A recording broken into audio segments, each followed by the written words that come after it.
50 years ago, a riot outside a bar in New York changed the course of history. That bar was the Stonewall Inn. The event gave birth to gay pride. Today, the Pride March is one of London's biggest street festivals. And tonight, we'll be reflecting on the battles won by the LGBT community and the challenges that lie ahead. Is there an end in sight to HIV? Why in a city as diverse as London do people still get subjected to homophobia and transphobia? And is Britain's view of gender outdated? Well, tonight I'm delighted to say we're joined by three people who've got a lot to say about it. First of all, Jamie Windust, who's an activist and writer. Jason Domino, who's also an activist. And Chloe Davies, who's a volunteer with UK Black Pride.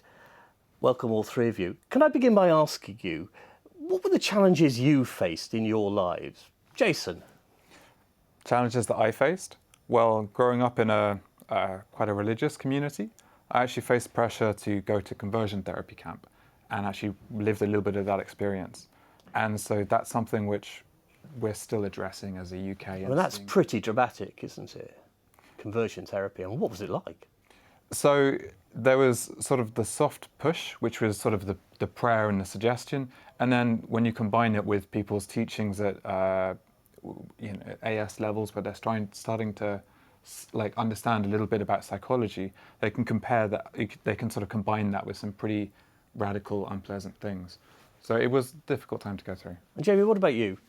I think mainly the struggles of just kind of realising that these identities exist, because I think the media representation of non-binary identities was not large enough during my youth. Well, what is the most common misconception about non-binary?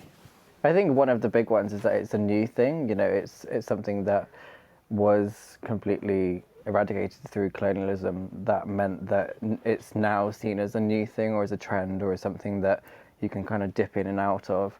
So therefore people don't take it too seriously. What does it mean to you personally?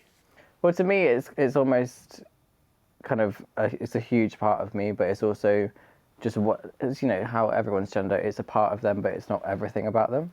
I think it's obviously really important to me because I face a lot of struggles and a lot of battles because of it. However, for me, it's important to shine the light on the positives of it and kind of how beautiful and how diverse it actually is.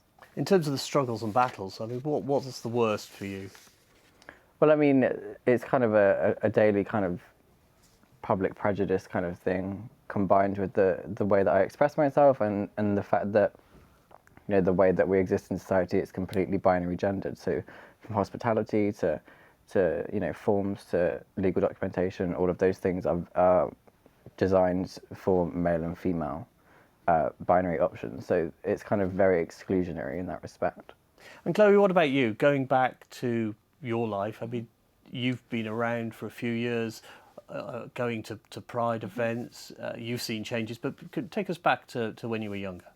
I've openly been out since I was 15, so I identify as a bisexual woman, but I'm black and I'm a woman.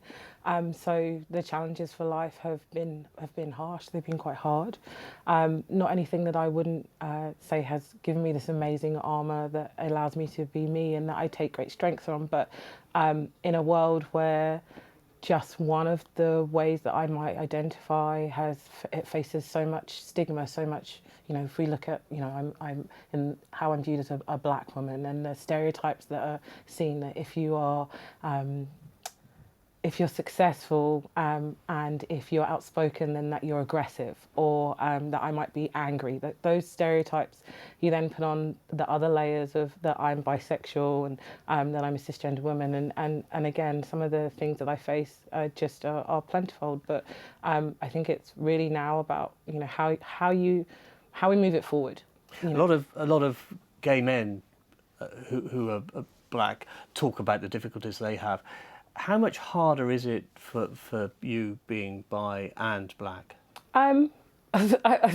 I don't think one weighs more than the other, because I guess obviously when we talk about our LGBT community, you know, it's not just transphobia or homophobia, but it's also biphobia, and that's very much from within, but also the understanding of what it means to be bisexual. I think then when you add race on top of that, race in itself is such a massive thing, and we look at where we are now in terms of what's going on in Birmingham, you know, how we view the black trans community, the trans community in general, and the erasure that kind of happens on a day-to-day basis. And I think that those social discriminations will continue unless, you know, there are bigger things that happen, and we're trying to do that as much as we possibly can. I think it's safe to say that all three of you weren't around 50 years ago at the birth of Pride. Do you recognise that whatever challenges you've had, that things are easier now for you, all of you, than they would have been 50 years ago? Or you at the start? I mean, Jamie, do you think you're probably at the beginning of a whole new battle? Yeah, I mean, obviously, I think what happens a lot within the community is people don't know that history, and, you know, the trans women and trans women of colour that really paved the way for people like myself to be able to exist how I exist now. I think it's important to know that although we do face challenges, life is, as you say, obviously a lot better, and there are progressive kind of movements that are making sure that we are moving forward to that space. However, I think, you know, that argument is sometimes quite frustrating to hear, because people then think that they become complacent. They think that, you know, gay marriage is legalised, so they think that everything's fine. So I think, although yes, we can notice our progress, we need to continue to make sure that the most marginalised within our community are still being spotlighted. Jason, you've got a particular interest in sexual health, you've got an interest in PrEP. Tell us about that and what the challenges are. So I've been on PrEP for about 4 years now. Towards the beginning, it was very difficult to find information about PrEP. And some of the improvements that we've seen in recent years is actually an increase of access to get information about it. So one of the sort of advances that we've had recently is this access to information, but at the same time, it's uncovered certain levels of, I would say levels of discrimination within the system. So that's the sort of thing which I would say the challenges have moved towards. The arguments are more nuanced now, as opposed to... Because PrEP is not available widespread on prescription, is it? So there's currently a trial, which is sort of an administration trial, a sort of financial study on PrEP within the UK. And it's been agreed up to 26,000 participant spaces, but there's still some sort of squabbling that's going on between how that funding is going to work in all spaces. So we're really looking for potentially sort of expanding this to match what Scotland's doing, full rollout, because people that need PrEP should be able to access it. And why do people need PrEP? So PrEP is a tool out of many which can prevent HIV. If you're looking at it in a sort of removed sense, you can say, okay, well, this is going to save the NHS money because people are able to prevent a virus which then needs treatment throughout life. So actually, people using tools which they are going to use, as opposed to hoping that everyone will just follow their own rules. And what does it cost per patient? So on the trial, it's covered by the NHS, as I would argue it needs to be, because safety measures like that, being responsible like that, shouldn't be something that penalises you or separates you via your income. But currently people are still privately accessing, particularly as there's not quite enough positions available for people. And it can cost around sort of £17.50 a month for sort of one of the larger clinics within London, and a few alternative options for private purchasing. Aside from the trial, the NHS at the moment doesn't have plans to roll it out any further. There is, of course, an argument that there are only finite resources within the health service, and other patient groups are competing for funds for their treatments. That is something that you accept, obviously. I would reject that, because I would say that actually investment... You accept that it is a problem. That is the argument made by some groups. But, I understand that that's what some groups are challenged by, but I would say that actually it's investment that then actually saves like the NHS money. If you consider a lifetime amount of medication for someone who is then living with HIV, and potentially other services that are maybe needed for the individual, compared to someone maybe accessing PrEP at times where they feel like they need it. So there's actually cost savings which occurred through that access. I want to talk about, while we're on the subject of science, a recent rather controversial comment, which I'm sure you've all heard, from Anne Widdecombe, the new member of the European Parliament for the Brexit Party for the southwest of England. This is what she had to say on Sky a couple of weeks ago. And the fact that we now think it is quite impossible for people to switch sexuality doesn't mean that science may not yet produce an answer at some stage. That was the thrust. No, Just to be clear, you are saying that there is a possibility that science may decide that we can change sexuality. I don't know any more than people once knew whether it was possible for men to become women. I don't know, and I've never claimed. Well, Miss Widdecombe blamed a liberal tyranny for a backlash to her comments. What did you make of them? I mean, as someone who's originally from the southwest, I'm not too best pleased that she is the person who's representing that area in the European Parliament. I think, you know, I can't really take what she's saying with any legitimacy purely because she doesn't speak for our generation. She has a voice, and unfortunately she has a platform.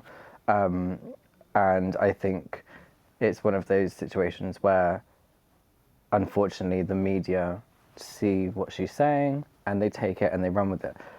She shouldn't be given that platform, essentially. However, what she said, you know, we can't hold them accountable. She said those things, and it's barbaric. It's quite an old-fashioned view, isn't it?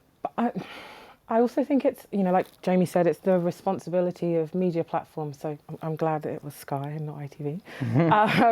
But I think that when voices are being amplified that actually are detrimental to our community, and we've kind of seen that from Anne over the years.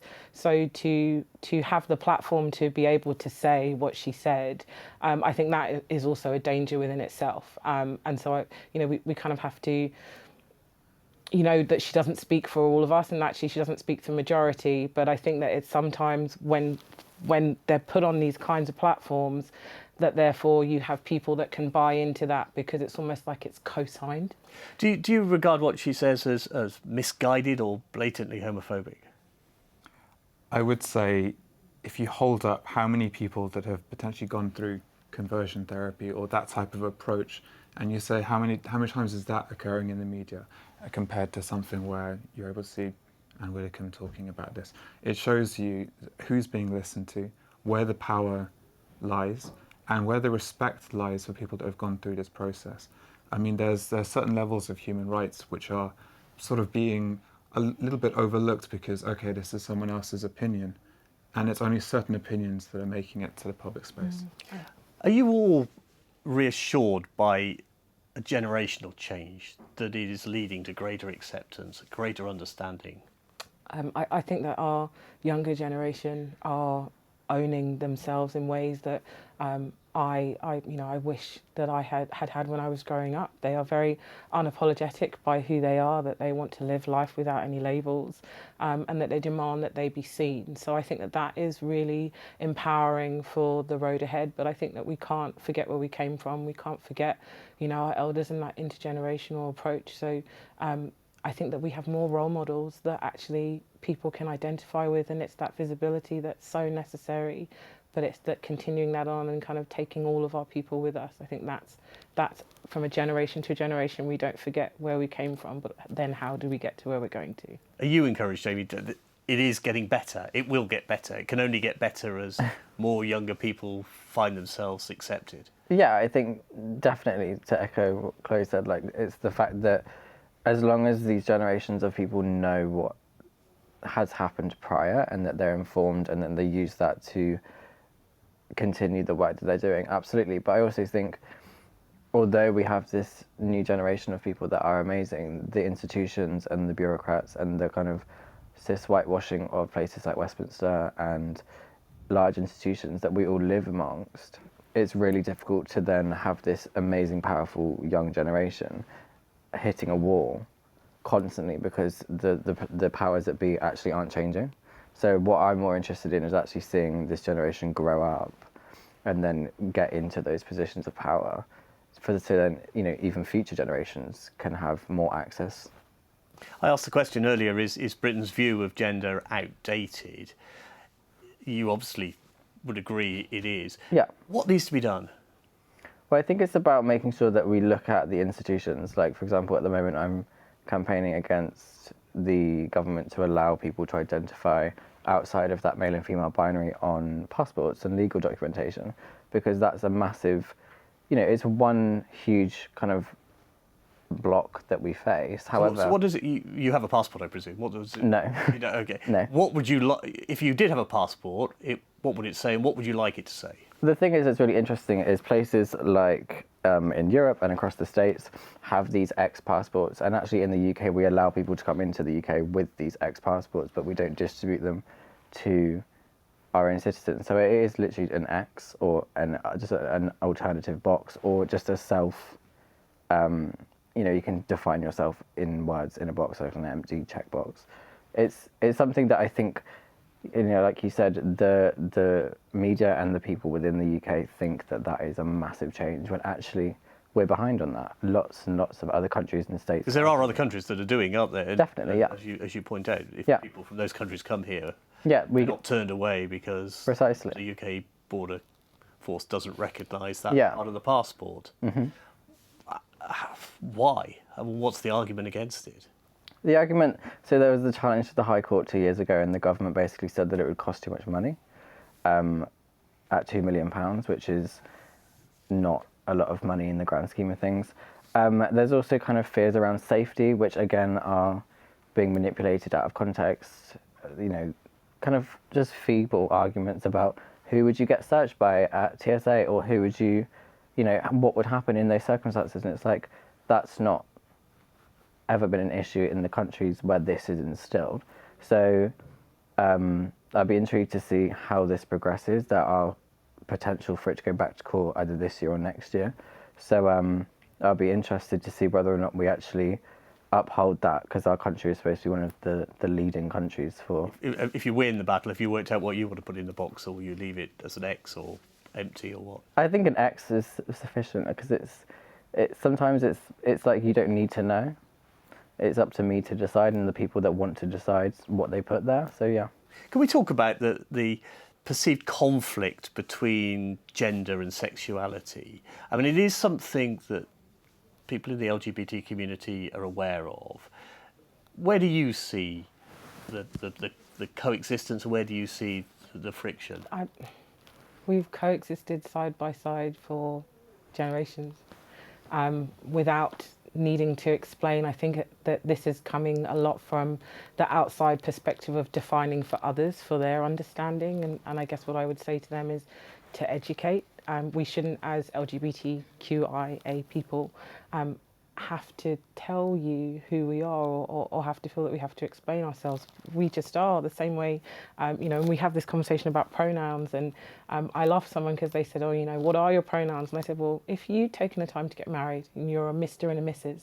and someone calls you Ms., how does that make you feel? And she said, oh my God, I never thought about it like that, and I would never want anyone to do that. So how I identify myself shouldn't necessarily be for a discussion. And I think, like Jamie said, it's about your own definition, because as you grow, as you develop as people, that's interchangeable. You know, I'm a bi woman, but I'm also a queer woman. And how we talk about the word Q in our community is grown. For some, it's been reclaimed, but for a lot of the generation, especially our elders, it's still a word that causes a lot of pain. So I think that it's more of an outside perspective than anything else. Listening to Jamie and Chloe, Jason, do gay men have it easy? Do gay men have it easy? I mean, there's a big spectrum now where obviously cultural backgrounds and all sorts of factors absolutely play into that. In some ways, we've had many successes, and we're sort of experiencing some of the privileges of some of that. But I would say, obviously, it just means for people experiencing those privileges, the focus is now on carrying on, because together as a group, we got to where we are. And it's about having those conversations and making sure we're not leaving anyone behind. Jamie's very much focused on the passport campaign. What do you see as your, aside from PrEP, what do you see as the biggest challenge, or what would you most like to see achieved in the next couple of years? Next couple of years, well, there's a number of things. I would absolutely like conversion therapy to be outlawed in the UK, and regardless of religious connections there, it's something that should be outlawed. I would say also, I know you said apart from PrEP, I mean, it's pretty ridiculous, however, that people are potentially not accessing PrEP and contracting HIV, despite the fact we know it works and it's available. So that should actually be expanded, availability. And also in the next couple of years, I would say we should be looking at how we treat sex workers and how we treat people that are potentially using substances. I feel like these arguments are getting more nuanced, and actually we're able to use data-driven approaches to how we best include people that are part of our society. Conversion therapy is something we on ITV News have investigated, and we've heard from the Prime Minister what she thinks about it. What's your message to whoever replaces Mrs May on this issue? It's not something that grabs a lot of headlines. I mean, do we know how many people it affects? It's a very difficult thing to study because a lot of the people that are dealing with it are keeping it deeply secret amongst themselves. Rather than specifically talking to the next Prime Minister, I would focus on talking to the people that are dealing with this. And I would say that they aren't alone, and that no matter how dirty or dark the space that this sort of mindset can put them in, that they will get through this. And there's people like LGBT Switchboard, where they can call up and actually have a conversation with someone and actually maybe have a sabbatical from their faith if that's what's helpful for them to be able to put some things into a rational. Because anyone who's being pressured into taking this course of action is presumably lacking the support or the strength to just say, no, I am who I am. I mean, what we're talking about here, for myself, I was mixing vinegar and a mouthwash and drinking that when I would see images of people that I found sexually arousing.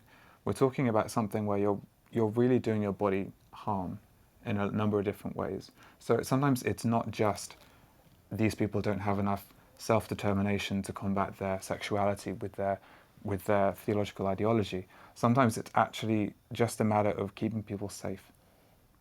Chloe, what's your goal? You know, I like you mentioned, I volunteer with UK Black Pride, which, you know, is an amazing celebration. We're now in our 14th year where we get to amplify black and brown LGBT people within the community. And what I would like to see, I guess, is our entire community, but predominantly more marginalised, claiming their space and owning their space and occupying space. And so I think that, you know, as we grow through time, and, you know, we talk about this a lot in the community, that, you know, we have an issue with internalised racism and how we occupy space. And we've talked a little bit on how we recognise the privileges that might come to some groups. And so actually it's for that to be less of a battle, because, you know, whilst we understand that it is entirely necessary, and I think it will always be necessary, we want to get to a place where it doesn't have to be. Is there one thing that needs to be done to make that happen? I mean, how long have you got, Simon? I don't think we could fit to one thing, but I think that, you know, our never more so than any time have our allies been necessary, and more so how we come together as a community. We know that we can't do it alone, and that we need each other. We've all said that, you know, equal marriage isn't truly equal. We can't forget our brothers and sisters in Northern Ireland, but we did it together. You know, there wasn't one group more than another. So if we're going to get anywhere as a community, we have to do it together. Just touching briefly on UK Black Pride, the event's getting bigger, isn't it? It is. So we have moved to a new home this year. We are in Haggerston Park in Hackney. It's on the 7th of July. It's traditionally on the Sunday after the It is part of the Pride celebration. Yeah, so we were on the Sunday after. And last year was our biggest year yet. We had over 7,500 people with us on the day. So we've moved to a home. don't make me cry. We've moved. This is last year's. Yeah, it was UK Black Pride, which was in Vauxhall Pleasure Gardens. Yeah, so we've grown, and we're now in a position in Hackney where actually we can be in a home. The Borough of Hackney have been so welcoming to us, and Mayor Phil, be upset if I didn't give him a shout out, and obviously our ED, Phil, Lady Phil. So I'm really excited for what we hope to bring this year. Jason, Jamie, have you been? I've not been. I've only recently just gone to Pride in London. I kind of find it very overwhelming. I'm very excited to see it. Black Pride, huger this year. That's not a word, but massive. Because I think the celebration of it is so much more than what people think Pride in London is. It has so much more energy to it, and that's so nice to see. I'm interested that you said you're overwhelmed by Pride. What about it? I just don't really feel like it's a space where, there's celebration there, but I think what predominantly tends to happen is it's cis white gay men and their cis white female friends just kind of having fun, but not really thinking about how that might feel for other people in that space. Like, obviously have fun and celebrate, but for some people it's their first Pride, for some people they're not even out and they're at Pride, and it's about making sure that environment is also safe and enjoyable, and I often don't really feel like that actually happens at Pride in London. Will you be going this year? I will be going, yes. Whether or not I stay for too long. So what do you? Is the question. Will you be in the crowd, or will you... So I'm still debating whether or not to walk. I think after last year with the protests at the start, there's a lot of TERFs kind of making that their moment. I'm more interested in London Trans Pride, which is in September, Brighton Trans Pride, because those environments, similarly to UK Black Pride, are really, really community focused, and there's not mass corporations there. There's not huge kind of things that take it away. People over profit. Yeah, absolutely, and it's more genuine. You take more from it. It's an argument we hear every year. Has Pride become too much of a carnival and not enough of a campaign? Do you all think that, or are you? I think it's we open this up with it's 50 years of Stonewall. Yeah. It started as a protest, and for many it's still a protest. When we're not all free, then there's still work to be done. So I think that there is room for celebration for those that feel that we've got there, but for many there's still a protest. There's still work to be done, things to be said, and I think that there should be room for all of that during Pride month and the other 11 months of the What do you think of Pride, Jason?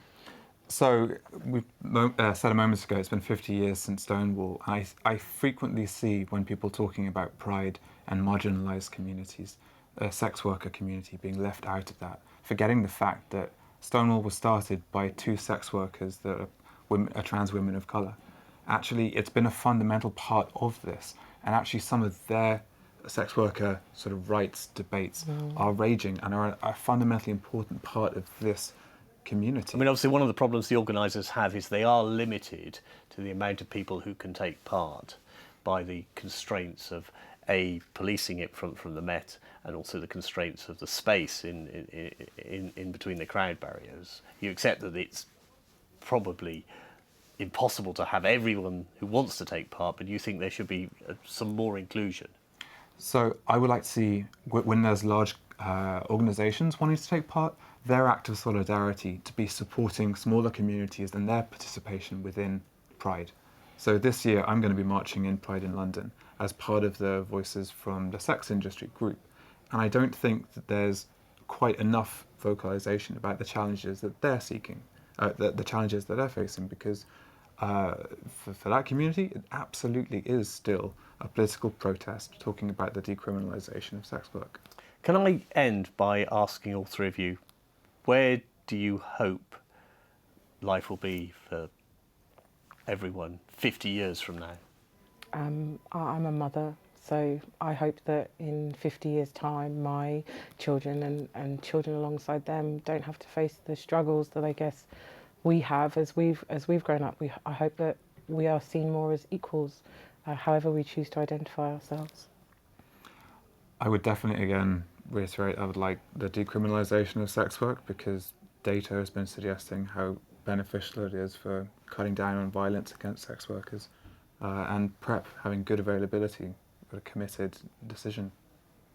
I think, again, to echo the petition and have that legality and kind of legal protections for non-binary people would be a massive step forward. But I also think, for me, what I would hope, and for so many people who are non-binary, is that we get to a point where we don't have to explain our identities initially with people as a barrier, so that people just know that allyship should flow out of them and that they should just be allies to trans and non-binary people specifically, because that's a massive thing now that is actually a massive hindrance. Jamie, Jason, Chloe, thank you very much for coming and sharing your thoughts and your hopes. From all of us at ITV News, thank you very much. And we're going to leave you with a look back at last year's Pride in London March.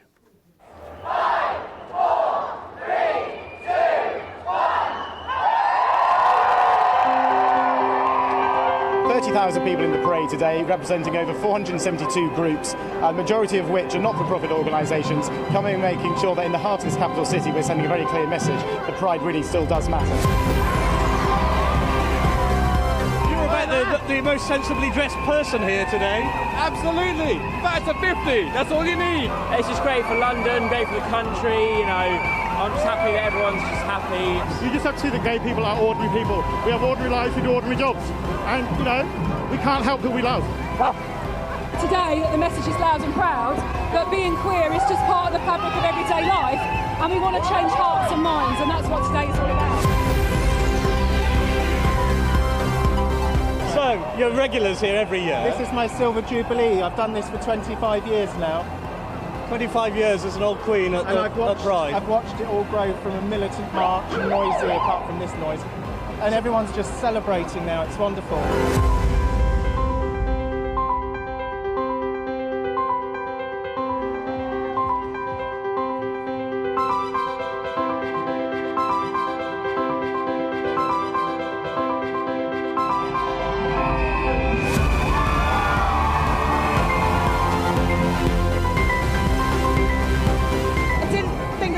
Tell everyone that I was gay, but one day I took the plunge and just went, actually I haven't got a boyfriend, I have a girlfriend.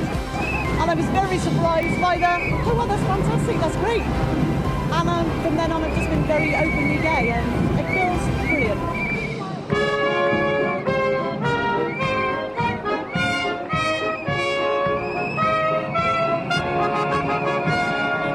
You still think there's a place for Pride, obviously? Absolutely, yes.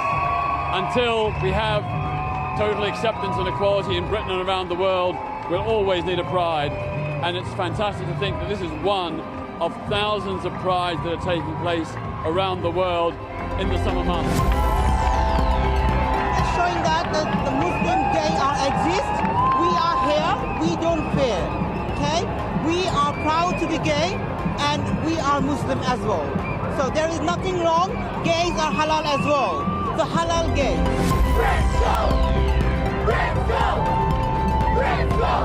We are the ones, we are the ones. What is life if you can't dance gaily? Happy Friday!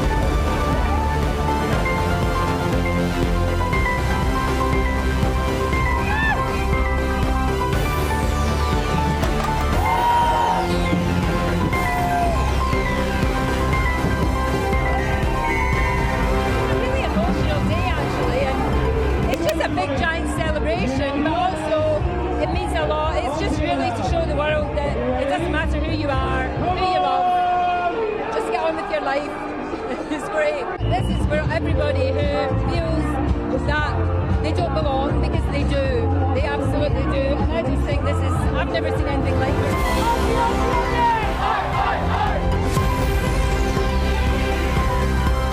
What has his reaction been? Oh, he just loves it. The colours and everything. He's entranced. What's his name? Sebastian. Is it his first Pride? I guess it is from his age. Yeah. Thank you for talking to us.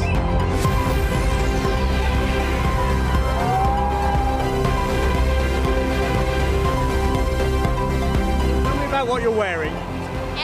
So everybody's wearing a colour from the flag, and It's about all being individuals, all being different, but all being together. Diversity, yeah, that's all about.